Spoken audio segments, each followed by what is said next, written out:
नमस्कार दोस्तों। आज की कहानी एक इमोशनल और मिस्टीरियस स्टोरी है। मेडिकल इमरजेंसी में मेरी नाइट ड्यूटी लगी थी और रात के करीब 2 बज रहे थे।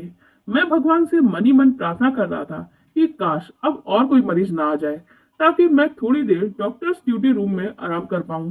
मैं सारे काम निपटा के अंदर बेड पर लेटा ही था कि हेड नर्स ने आकर आवाज दे दी, सर मेडिसिन का पेशेंट है।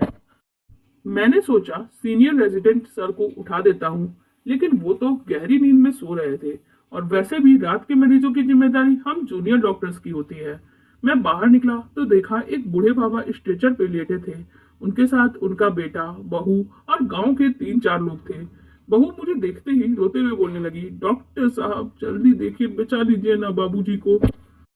मैं पास गया तो बाबा के शरीर से एक अजीब सी गंध आ रही थी और उनकी सांसें भी उखड़ रही थी। हाथ पांव थरथरा रहे थे। बाबा कुछ कुछ बुदबुदा रहे थे। शायद पॉइजनिंग का केस था और शायद ये गोली सल्फास की थी। ये गांव में इस्तेमाल होने वाला सबसे आम और जहरीला जहर है, जिसे किसान अपने अनाजों को सुरक्षित करने के लिए इस्तेमाल करते हैं। अगर अस्पताल आने में देर हो जाए तो 90% मरीज बचते भी नहीं। ना कोई एंटीडोट है और इतना घातक है कि एक ही गोली 10 लोगों की जान ले सकती है। मैंने जल्दी से ट्रीटमेंट लिख दिया। बाबा समय पर आ गए थे, इसलिए बचने की उम्मीद ज्यादा थी। हेड नर्स से सारी दवाइयां और फ्लूइड लगवाकर उन्हें बेड नंबर 36 पे शिफ्ट कर दिया। इस सब में 3 बज चुके थे और मेरी नींद तो लगभग गायब हो चुकी थी।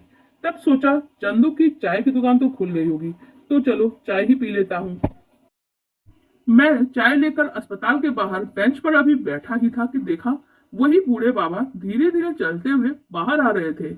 मैंने उन्हें रोका, बाबा आपको आराम करना चाहिए, कहाँ जा रहे हैं? बहुत जल्दी ठीक हो गए आप तो। बाबा हल्के से मुस्कुराए, अरे नहीं बाबू, अंदर मेरा मन अलबला रहा था तो बाहर आ गए। तब मैंने पूछा, आपने सल्फास काहे खाया था?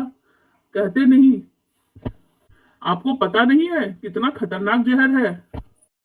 इस बात पर बाबा थोड़ा हंसे। हम कछु ना खाए थे बाबू, कल हलवा बनल था, एक कटोरी पतोहू दी थी तो हम खा लिए। बहुत स्वादिष्ट था, जैसे हमार मालकिन बनाती थी। मालकिन मतलब आपकी पत्नी? हाँ बाबू, 10 साल पहले हमको छोड़कर चली गई, तब से शुगर हो गया। बेटा पतोहू मीठा बंद कर दिए। हम रोज जिद करते थे, हमको बहुत पसंद था मीठा। हमारी मालकिन बहुत बढ़िया गाजर का हलवा बनाती थी। मैंने पूछा, बाबा चाय पियेंगे क्या? ना बाबू, बस एक ठो बीड़ी पिला दो। वैसे भी डॉक्टर होने के नाते मेरा फर्ज था कि मैं मरीजों को बीड़ी सिगरेट इत्यादि पीने से रोकूं। लेकिन ना जाने क्यों मैंने कहा, बैठिए बाबा, हम लाते हैं बीड़ी। ए चंदू, 2 ठो बीड़ी देना और एक माचिस भी। चंदू चौंक कर बोला, क्या तन्मय सर, आप भी बीड़ी पियेंगे? सिगरेट दे दूं बढ़िया वाला? मेरे लिए नहीं, वो देखो पापा बैठे हैं ना, उनके लिए चाहिए। बताइए सर, जब डॉक्टर ही बीड़ी पिलाएगा मरीज को तो पीने से रोकेगा कौन? अच्छा तुम चुपचाप दो ना। मैंने बीड़ी ली और बेंच पे बैठ गया।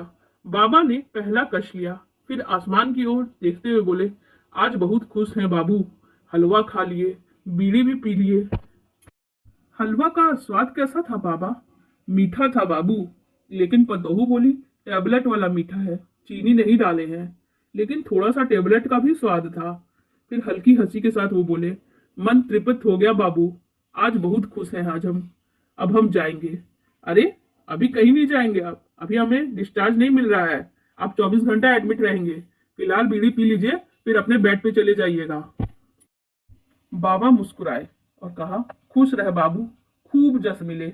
मैं भी मुस्कुराते हुए वापस इमरजेंसी में आ गया। अंदर पहुंचा तो सीनियर रेजिडेंट उठ चुके थे।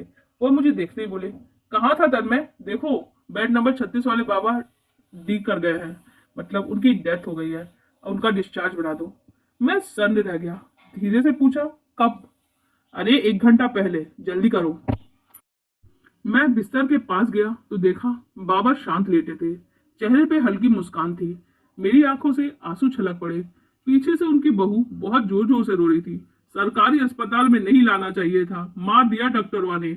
मैं कुछ नहीं बोला, भाग कर बाहर गया तो देखा बेंच के पास बीड़ी के आधे जले हुए 2 डंडल पड़े थे। बाबा शायद अब अपनी मालकिन के पास पहुंच चुके थे। आप लोगों को हमारी ये कहानी कैसी लगी कमेंट सेक्शन में जरूर बताइएगा। साथ ही वीडियो को लाइक कर दीजिएगा और हमारे चैनल को भी सब्सक्राइब कर लीजिएगा। धन्यवाद।